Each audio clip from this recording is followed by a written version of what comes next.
নমস্কাৰ মই ৰুবুল কুমাৰ দাসে আপোনালোকক আন্তৰিকতাৰে স্বাগতম জনাইছো মোৰ ইউটিউব চেনেল ৰুবুল ডিজিটেললৈ।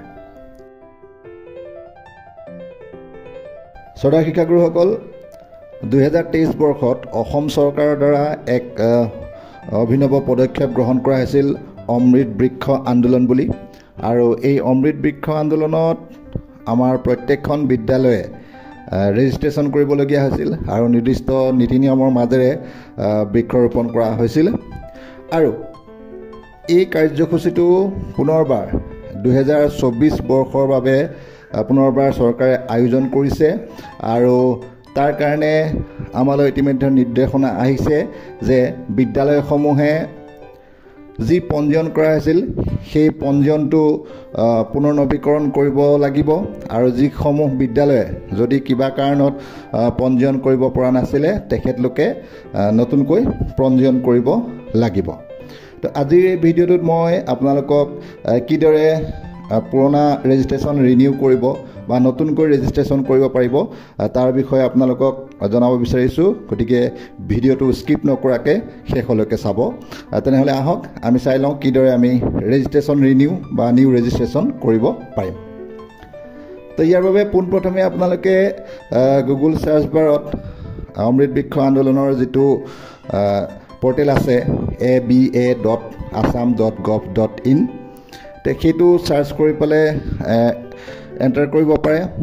তাত আপোনালোকে গুগল চাৰ্চ বাৰত টাইপ কৰাৰ পাছত চাৰ্চ কৰিলে আপোনালোকৰ তলত আহিব আমাৰ যিটো লিংক আছে সেই পৰ্টেলটো আহিব আৰু সেই পৰ্টেলটোৰ তলতে ৰিনিউৱেল বুলিও আহিব পাৰে, ৰেজিষ্ট্ৰেশ্যন বুলিও আহিব পাৰে, কিন্তু আপোনালোকে সেইবোৰ নিদি ডাইৰেক্ট যিটো লিংক আহে সেই লিংকটোতে আপোনালোকে ক্লিক কৰি দিব।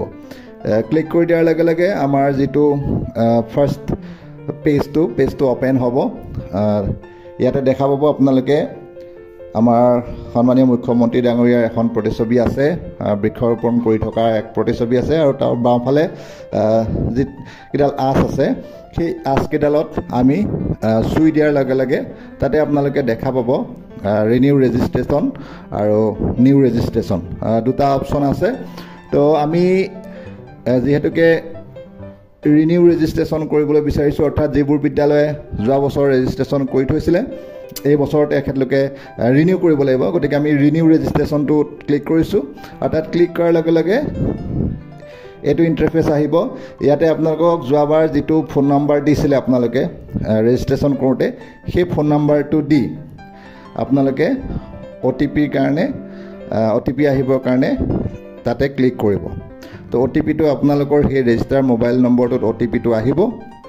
OTPটো অহাৰ পাছত তাতে OTPটো পুট কৰি ছাবমিট কৰি দিব আৰু ছাবমিট কৰি দিয়াৰ লগে লগে আপোনালোকৰ এটা ইণ্টাৰফেচ সন্মুখলৈ আহিব য'ত আপোনালোকক লিখা থাকিব যে আপোনালোকৰ ৰেজিষ্ট্ৰেশ্যনটো ৰিনিউৱেল হৈ গৈছে।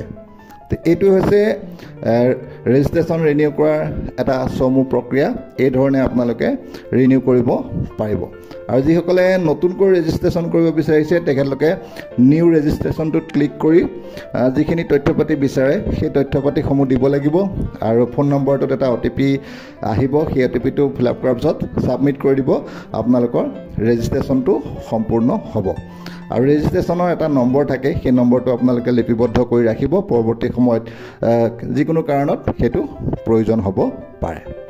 তো এইটোৱে আছিলে আমাৰ 2024 বৰ্ষৰ বাবে অমৃত বৃক্ষ আন্দোলনত আমাৰ বিদ্যালয়সমূহে কিদৰে পুৰণা ৰেজিষ্ট্ৰেশ্যনটো ৰিনিউ কৰিব পাৰিব আৰু নতুনকৈ ৰেজিষ্ট্ৰেশ্যন কৰিব পাৰিব সেইটো আপোনালোকক জনালোঁ। এই প্ৰক্ৰিয়াটো শেষ কৰিবৰ বাবে লাষ্ট ডেট 31 জুলাই 2024 নিৰ্ধাৰণ কৰা হৈছে। গতিকে সকলোৱে 31 জুলাইৰ ভিতৰত কামসমূহ সম্পূৰ্ণ কৰিবলৈ অনুৰোধ জনালোঁ। যদি ভিডিঅ'টো ভাল পাইছে তেনেহ'লে অনুগ্ৰহ কৰি এটা লাইক কৰিব, কাৰণ আপোনালোকৰ সুবিধাৰ কাৰণে ভিডিঅ'সমূহ প্ৰস্তুত কৰিছোঁ। গতিকে আপোনালোকৰ পৰা সহযোগিতা পালে যথেষ্ট উৎসাহিত হওঁ। যদি ভিডিঅ'টো ভাল পাইছে তেনেহ'লে শ্বেয়াৰ কৰিব আৰু মোৰ চেনেল ৰুবুল ডিজিটেল যদি এতিয়াও ছাবস্ক্ৰাইব কৰা নাই তেনেহ'লে অনুগ্ৰহ কৰি ছাবস্ক্ৰাইব কৰিব। তো আজিলৈ আহিছোঁ, ধন্যবাদ।